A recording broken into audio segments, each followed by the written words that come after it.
وقت کا پہیہ اپنی پوری رفتار سے گھوم چکا تھا۔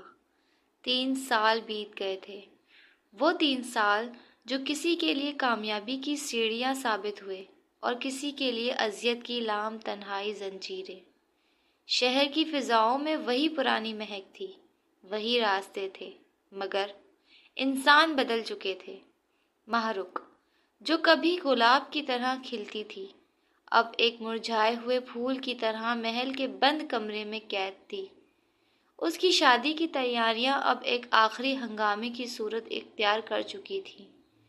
پورے گھر کو روشنیوں سے دلہن کی طرح سجایا گیا تھا، مگر اس گھر کی اصل دلہن کے اندر اندھیروں کا راج تھا۔ سعد نے آخر کار اپنی انا اور ضد کی فتح کا جشن منانے کا فیصلہ کر لیا تھا۔ صرف 4 دن بعد بارات آنی تھی۔ دوسری طرف شہر کے سب سے بڑے سرکاری دفتر کے مرکزی دروازے پر ایک چمچماتی ہوئی کالی ویگو گاڑی آ کر رکی۔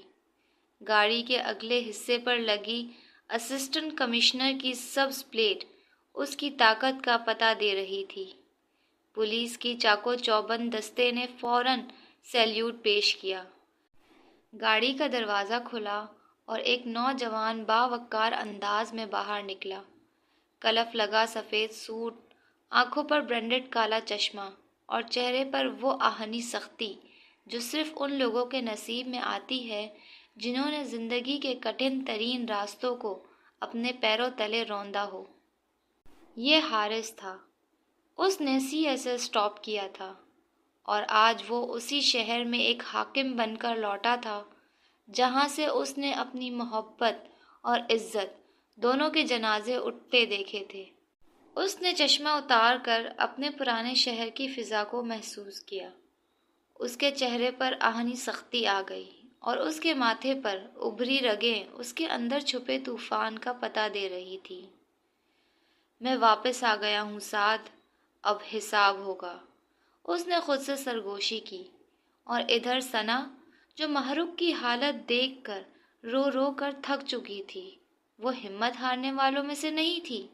وہ مسلسل حارث کی تلاش میں تھی۔ وہ جہاں بھی جاتی اس کی نگاہیں حارث کو تلاش کر رہی ہوتی۔ ایک دوپہر ثنا کسی کام سے مارکیٹ گئی ہوئی تھی۔ وہاں پر پروٹوکول کے ساتھ گاڑیوں کا ایک قافلہ رکتے دیکھا۔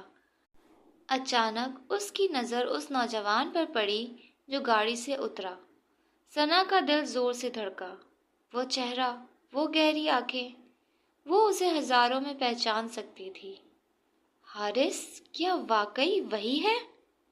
ثنا اس کی طرف تیزی سے بڑھی، مگر وہ اپنے گارڈز کے ساتھ تیز قدموں سے چلتا ہوا مارکیٹ میں کہیں نظروں سے اوجھل ہو گیا۔ ثنا نے ادھر ادھر دیکھا مگر وہ نہ ملا، تو ثنا نے سوچا کہ وہ واپس وہاں جائے جہاں ان کی گاڑیاں کھڑی تھیں۔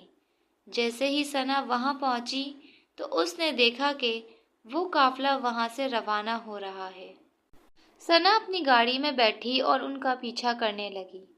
وہ قافلہ سرکاری سیکریٹریٹ کے سامنے جا کر رکا۔ ثنا اپنی گاڑی سے اتری اور اس نے ہمت جمع کی اور تیزی سے اس کی طرف بڑھی، مگر حارث کے چاقو چوبند گارڈز نے اسے راستے میں ہی روک لیا۔ بی بی، آپ پیچھے ہٹیں، صاحب کا آرڈر نہیں ہے۔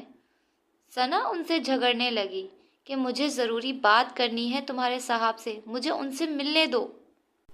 حارث نے شور سنا تو پیچھے مڑا اور سامنے کھڑی لڑکی کو دیکھ کر وہ ساخت رہ گیا۔ اس نے ثنا کو پہچان لیا۔ 3 سال بعد اپنی پرانی زندگی کا کوئی چہرہ دیکھ کر اس کے اندر کا ضبط ڈگمگایا۔ اس نے گارڈز کو اشارہ کیا، اسے آنے دو۔ حارث نے ثنا کی طرف دیکھا اور دھیمے مگر روبدار لہجے میں کہا، ثنا، آؤ، اندر چل کر بیٹھتے ہیں، وہیں بات ہوگی۔ حارث ثنا کو اپنے وسیع و عریض ٹھنڈے دفتر میں لے گیا۔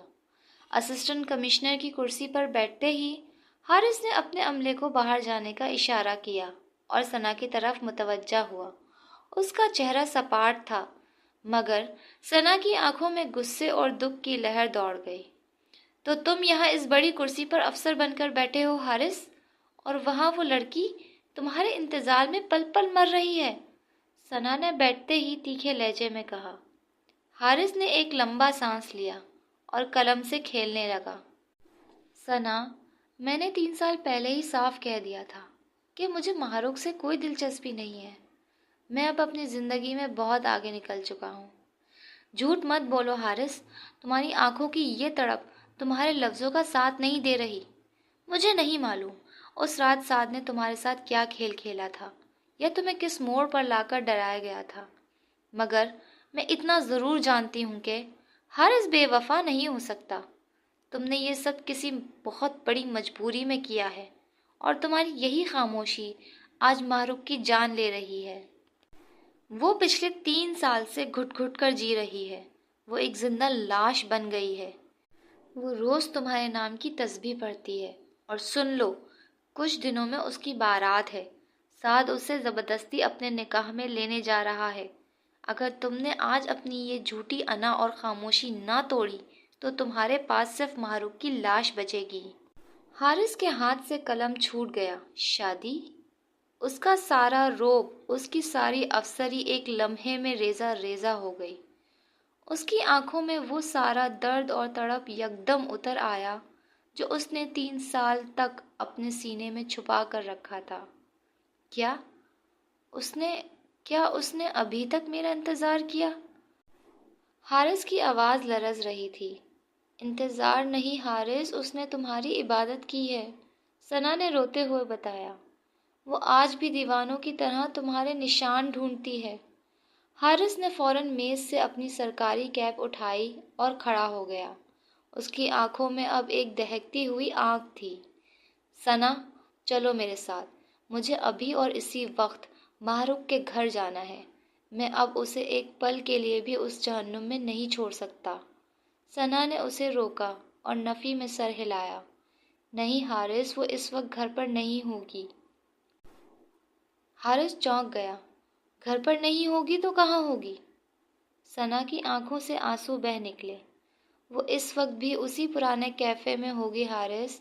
وہ پچھلے 3 سالوں سے روزانہ اسی وقت اسی میز پر جا کر بیٹھتی ہے جہاں تم اسے چھوڑ کر گئے تھے۔ وہ اپنی پوری زندگی اس ایک میز پر وار چکی ہے، صرف اس امید میں کہ شاید تم کبھی وہاں واپس آ جاؤ۔ حارث کے سینے میں جیسے کسی نے خنجر اتار دیا ہو۔ وہ ایک لمحے کے لیے ساخت رہ گیا، پھر اس کے چہرے پر ایک عزم چھا گیا۔ وہ تیزی سے دفتر سے باہر نکلا اور برآمدے میں کھڑے اپنے ڈرائیور اور گارڈز کو اس نے کڑک دار آواز میں حکم دیا، گاڑی نکالو، ابھی اور اسی وقت ہم دی اولڈ کیفے جانا ہے۔